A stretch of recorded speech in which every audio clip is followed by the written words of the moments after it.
कहते हैं कि दुनिया में मन सबसे ज्यादा शक्तिशाली चीज होता है। अगर किसी चीज को तुम पूरे मन से चाह लो तो तुम उसे हासिल कर सकते हो।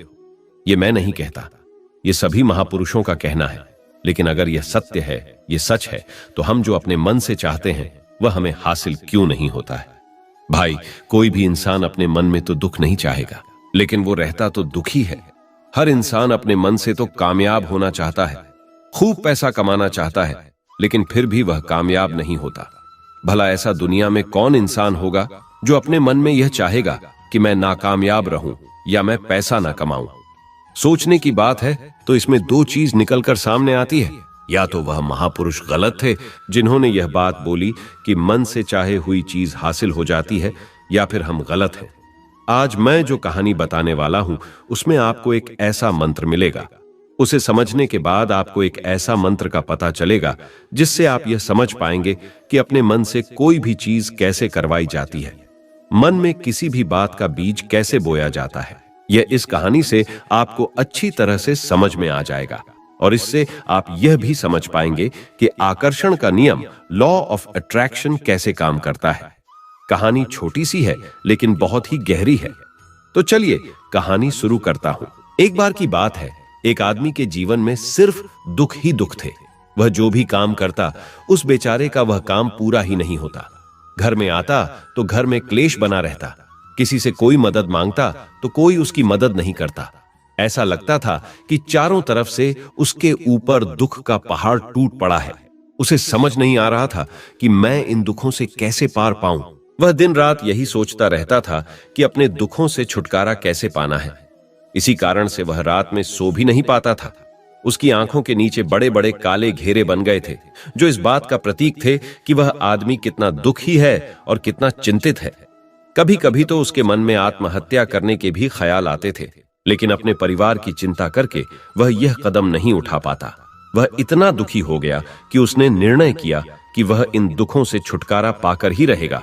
इसके लिए चाहे उसे कितनी ही मेहनत करनी पड़े, कुछ भी करना पड़े, चाहे अंगारों पर चलना पड़े, लेकिन इन दुखों से छुटकारा हासिल करके रहेगा। ऐसे ही एक दिन उसने अपने मित्र से पूछा कि मैं अपने जीवन को कैसे सुधारें। उसके मित्र ने उसे बताया कि तुम किसी बाबा के पास जाओ।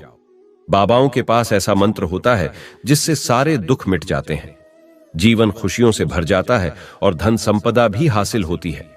तुम किसी ऐसे बाबा को ढूंढ लो, बस तुम्हारा काम बन जाएगा। उस आदमी के मन में यह बात पूरी तरह से पक्की बैठ गई कि कोई बाबा ही मेरा दुख दूर कर सकता है, और इसीलिए उसे किसी भी बाबा के बारे में पता चलता तो वह उस बाबा के पास पहुंच जाता, उस बाबा को अपनी समस्या बताता और उससे उसका समाधान पूछता और कहता कि बाबा, मैं कुछ भी करने के लिए तैयार हूं, लेकिन मेरी इन समस्याओं से मुझे छुटकारा दिला दीजिए। आप जो कहेंगे मैं वह करूंगा, लेकिन मेरे जीवन को सुधार दीजिए बाबा। उसे कुछ टोने टोटके बताते थे करने के लिए, और बदले में दान दक्षिणा ले लेते थे कि यह टोना टोटका करने के बाद तुम्हारे घर में सुख शांति बनी रहेगी। बस इस टोटके को पूरी विधि के साथ करना। वह आदमी घर लौटकर पूरी विधि के साथ टोने टोटके करने लगा, लेकिन बहुत टोने टोटके करने के बाद भी उसके जीवन में कुछ बदलाव नहीं आया। इसके विपरीत उसका जीवन और ज्यादा दुखी हो गया। जो भी बाबा उसे टोना टोटका देता था वह बदले में उससे दान दक्षिणा लेता था, जिससे उसका धन भी धीरे धीरे खत्म हो रहा था। इससे उसके जीवन में दुख और ज्यादा बढ़ गया। तब उसे लगा कि बाबाओं के पास जाने से तो मेरे जीवन में दुख कम होने की वजह बढ़ते ही जा रहे हैं, तो मुझे क्या करना चाहिए? बाबाओं के पास जाऊं या ना जाऊं? फिर एक दिन एक आदमी ने उसे बताया कि तुम अपने घर में किसी पंडित को बुलाकर हवन करवा लो। हवन होगा, घर शुद्ध हो जाएगा, कोई भी बुरी ऊर्जा होगी घर में तो वह घर से बाहर चली जाएगी। किसी पंडित को बुलाकर पूरे विधि विधान उसे मंत्र उच्चारण कराओ, हवन कराओ, जिससे घर में सुख शांति आए। उस आदमी के मन में यह बात बैठ गई और उसने एक पंडित को अपने घर पर बुलाकर हवन करवा दिया। हवन अच्छी तरह से संपन्न हुआ। बदले में पंडित ने भी अच्छी दान दक्षिणा ली और उसके बाद वह वहां से विदा हो गया। लेकिन कुछ दिनों के बाद उस आदमी को महसूस हुआ कि उसके जीवन में अभी भी कोई बदलाव नहीं आया है। अब वह आदमी पूरी तरह से दुखी हो गया और ज्यादा परेशान हो गया। अब तो उसे लगने लगा था कि मेरे जीवन में से दुख कभी खत्म ही नहीं होंगे, और यही सोच सोचकर उस आदमी का बुरा हाल हो गया था। फिर एक दिन उसे अपने मित्र से एक ऐसे बाबा के बारे में पता चला जो समाधान बताने के लिए कोई दान दक्षिणा नहीं लेता था। उस आदमी को लगा कि यह बाबा दूसरे बाबाओं की तरह नहीं हो सकता, क्योंकि यह तो दान दक्षिणा लेता ही नहीं, और अगर दान दक्षिणा नहीं लेता तो यह सच में कोई सिद्ध बाबा होगा। और यही सोचकर वह उस बाबा के पास पहुंच जाता है। जब वह आदमी वहां पर पहुंचता है तो वह बाबा ध्यान में बैठे हुए थे। यह देखकर वह आदमी वहीं पर चुपचाप बैठकर ध्यान से बाहर आने का उनका इंतजार करने लगा। थोड़ी देर बाद बाबा ने आंखें खोली तो सामने एक दुखी और परेशान युवक को बैठे देखा। उसकी आंखों के नीचे काले घेरे देखकर ही समझ गया कि यह आदमी अपने जीवन से कितना परेशान है। उसे संबोधित करते हुए बाबा ने पूछा कि बच्चा, क्या चाहते हो? बाबा के पास क्या लेने आए हो? उस आदमी ने कहा कि बाबा, मैं अपने जीवन से बहुत परेशान हूं। मैंने इन दुखों को दूर करने के लिए बहुत सारे रास्ते अपनाए, हर वो तरकीब करके देखें जो किसी बाबा ने मुझे बताई, हर वो काम किया जो कोई भी इंसान ने मुझसे करने को कहा, लेकिन मेरे जीवन में दुखों में कोई कमी नहीं आई। बाबा, इसके विपरीत मेरे जीवन में दुखों में बढ़ोतरी हो गई है। मुझे समझ में नहीं आ रहा है कि मैं क्या करूं। कभी कभी तो मैं आत्महत्या करने की सोचता हूं, लेकिन मैं अपने परिवार की सोचकर मैं यह कदम नहीं उठाता हूं। मैंने आपके बारे में बहुत सुना है बाबा, और मैं बहुत उम्मीद के साथ आपके पास आया हूं। कृपया करके मुझे कोई ऐसा मार्ग बताएं जिससे मुझे अपने दुखों से छुटकारा मिल जाए। मैं अपने दुखों से छुटकारा पाने के लिए कुछ भी करने को तैयार हूं। आप मुझे कोई भी रास्ता बताएं, चाहे वह रास्ता कितना ही कठिन क्यों ना हो, मैं उसको पार करके रहूंगा। बाबा ने महसूस किया कि आदमी तो सच में बहुत परेशान है। बाबा ने उसकी बात सुनकर कहा कि बच्चा, दुखों को दूर करने के लिए मंत्र ऐसे ही नहीं मिलते हैं, मंत्र पाने के लिए कुछ करना पड़ता है। तुम कुछ कर सकते हो। यह सुनकर पहले तो उस आदमी ने सोचा कि यह बाबा भी मुझसे दान दक्षिणा मांगेंगे, लेकिन और कोई रास्ता न पाकर उस आदमी ने कहा, बाबा, आपको जितना भी दान दक्षिणा चाहिए मैं देने के लिए तैयार हूं, लेकिन आपका मंत्र सच्चा होना चाहिए, वह पूरा होना चाहिए, उसका फल मुझे मिलना चाहिए। उसके बाद मैं आपको जो भी दान दक्षिणा लेना चाहते हो मैं आपको दे दूंगा। बाबा ने कहा, दान दक्षिणा तो बहुत छोटी चीज है, मुझे वह नहीं चाहिए। इस पर वो आदमी सोच विचार करके बोला, तो बाबा, मैं अंगारों पर भी चलने के लिए तैयार हूं, आप मुझे बस आज्ञा दीजिए। बाबा ने कहा कि अंगारों पर चलने वाली छोटी चीज में तुमसे नहीं कराने वाला हूं। मैं जो तुमसे कराने वाला हूं वह बहुत कठिन मंत्र है, उसे पूरा कर पाओगे। उसने कहा, बाबा, आप मुझे बताइए तो सही, मुझे करना क्या होगा? मैं कुछ भी करने के लिए तैयार हूं। इस पर बाबा ने उसे कहा कि यहां से जब तुम अपने घर जाओ तो रास्ते में अपने मन में यह दोहराते जाना कि मैं सुखी हूं, मैं सुखी हूं। बार बार अपने मन में यही दोहराना, और याद रहे, जुबान पर यह नहीं आना चाहिए, यह सिर्फ मन में दोहराना है। यह सुनकर वो आदमी बोला, बाबा, बस इतनी सी बात, यह तो मैं छुटकी बजाते कर लूंगा, लेकिन इससे होगा क्या? बाबा बोले कि इस मंत्र को करके तो देखो, वैसे भी तुमने इतने बाबाओं के मंत्र किए हैं तो इस मंत्र को भी करके देख लो। उस आदमी ने सोचा कि बाबा कुछ दान दक्षिणा तो ले नहीं रहे हैं, और छोटा सा मंत्र है, इसे तो मैं कर ही लूंगा। वो बोला, ठीक है बाबा, मैं ये मंत्र जरूर करूंगा। और वो आदमी यह कहकर वहां से चलने लगा। लेकिन जैसे ही वह चलने लगा, पीछे से बाबा ने बोला कि बच्चा, एक बात याद रखना, जब तुम ये मंत्र अपने मन में दोहराना तो तुम्हारे मन में बंदर के विचार नहीं आने चाहिए, बंदर का ख्याल भी नहीं आना चाहिए, तो ही ये मंत्र सिद्ध होगा। आदमी बोला, मुझे तो आज तक बंदर का कोई विचार नहीं आया, तो अब क्यों आएगा? आप चिंता मत करिए बाबा, मैं बस मन में यही दोहराऊंगा कि मैं सुखी हूं, मैं सुखी हूं। इसके अलावा बंदर का कोई भी विचार मेरे मन में नहीं आएगा। यह कहकर वह आदमी वहां से चल देता है। वह अपने मन में मैं सुखी हूं, मैं सुखी हूं, यह दोहराता हुआ थोड़ी दूर ही चला था कि उसके मन में अचानक बंदर का ख्याल आ गया। बंदर का ख्याल एक बार आया और चला भी गया, लेकिन उस आदमी ने सोचा, आज तक तो मुझे बंदर का कोई भी विचार नहीं आया, यह आज बंदर का विचार क्यों आ गया? और ऐसे करके उसने उस बंदर के विचार को पकड़ लिया और यह भूल गया कि मुझे क्या मंत्र दोहराना है, और वह बंदर के बारे में सोचने लगा।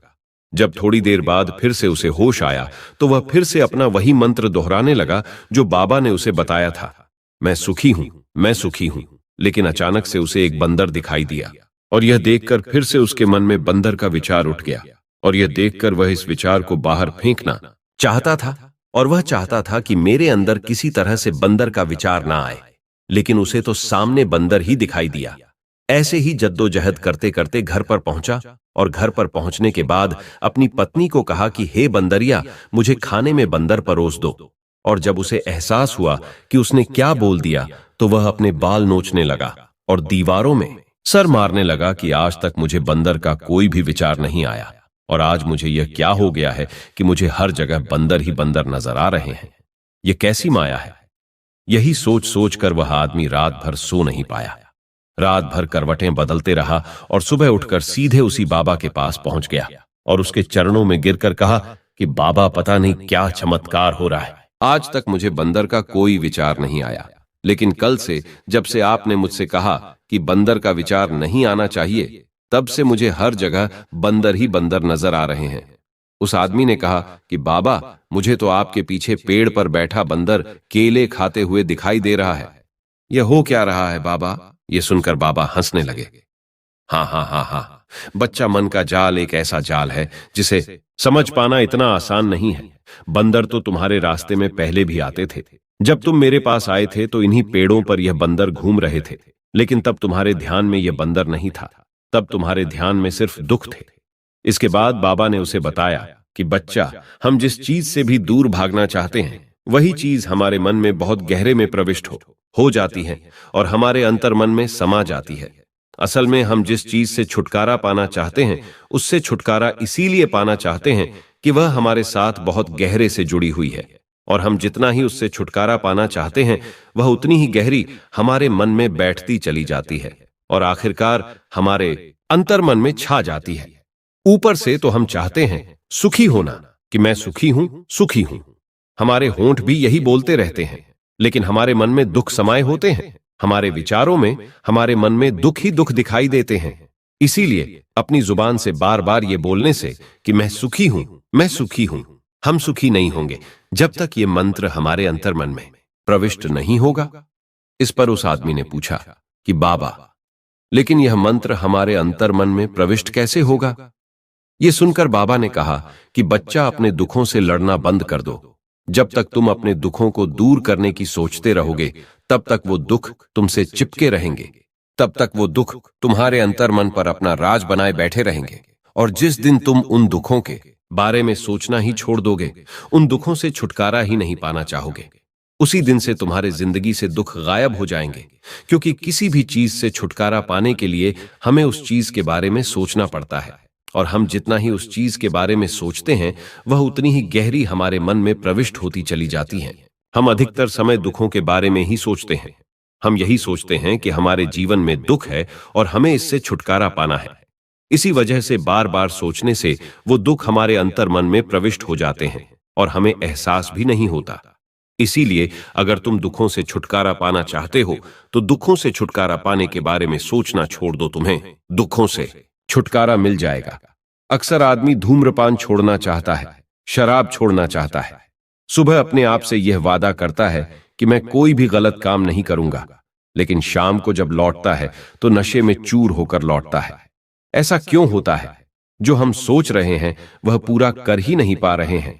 असल में हम उस चीज को बहुत ज्यादा तवज्जो दे रहे हैं, उस चीज को बहुत ज्यादा अहमियत दे रहे हैं। जब भी हम उस चीज को छोड़ने के बारे में सोचते हैं, तो हम उसकी इंपॉर्टेंस यानी कि विशेषता और ज्यादा बढ़ा देते हैं। हमारा मन उस चीज के बारे में जितना ज्यादा सोचेगा, शराब या धूम्रपान छोड़ने के बारे में जितना ज्यादा सोचेगा, हमारा मन उतना ही उस चीज के पीछे ज्यादा भागेगा। हमें उस चीज से लड़ना नहीं है, बल्कि बिना सोचे गुजर जाना है। और अगर हम इस मंत्र को समझ लेते हैं, तो हम अपने जीवन में जो भी पाना चाहते हैं, उसे अपने अंतर मन में डाल सकते हैं।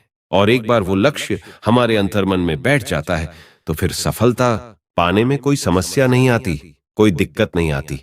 तो दोस्तों, कैसी लगी आपको ये कहानी? हमें कमेंट करके जरूर बताइएगा। और अगर से आपको ये वीडियो अच्छी लगी हो, तो आप इस चैनल को सब्सक्राइब कर दें, ताकि आपको इस चैनल की नोटिफिकेशन सबसे पहले मिले।